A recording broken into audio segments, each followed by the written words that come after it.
Le lobe frontal est le plus grand des 6 lobes et représente plus d'un tiers du volume cortical total. Il se situe principalement dans la fosse crânienne antérieure avec ses parties supérolatérales qui se trouvent face à la face interne de l'os frontal. Il s'étend de sa partie la plus antérieure, le pôle frontal, et se prolonge postérieurement jusqu'au sillon central, qui le sépare du lobe pariétal. Au niveau postérieur et inférieur du lobe frontal se trouve le lobe temporal avec le sillon latéral qui les sépare. Chaque partie du lobe frontal est associée à une fonction et responsabilité spécifiques. La plus connue est probablement le contrôle moteur avec plusieurs aires du lobe frontal qui sont impliquées à cet égard.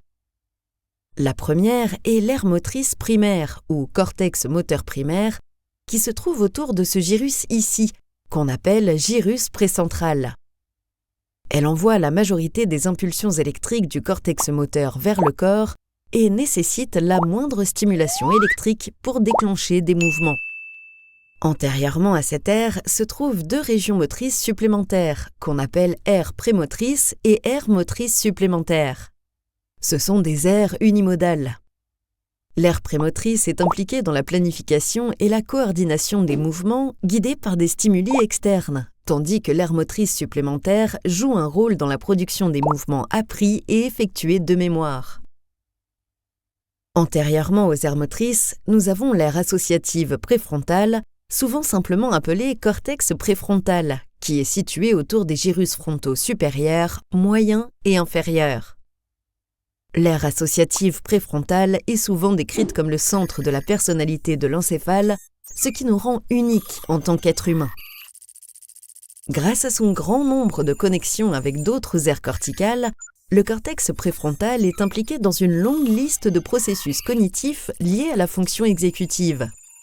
Il permet à votre encéphale de comparer différentes pensées, de distinguer le bon du mauvais et de prendre des décisions basées sur des conséquences, tout ce genre de choses.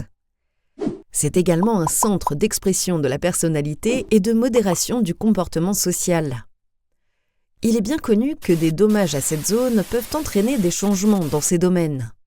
Avant de passer à autre chose, les 2 autres zones notables du lobe frontal sont l'aire de Broca, qui est essentielle à la production du composant moteur de la parole et de l'articulation, ainsi que le champ oculomoteur frontal, qui contrôle les mouvements oculaires liés à l'attention visuelle, ce qui signifie qu'il guide nos yeux vers des stimuli visuels pertinents. Si tu as trouvé cette courte vidéo sur l'anatomie ou la physiologie utile, tu apprécieras encore plus nos tutoriels vidéo. Clique sur le bouton et tu comprendras ce que je veux dire. Nous avons des centaines de vidéos disponibles pour nos membres premium, sans parler de tous les quiz divertissants, nos articles complets et nos illustrations d'atlas pour consolider tes connaissances.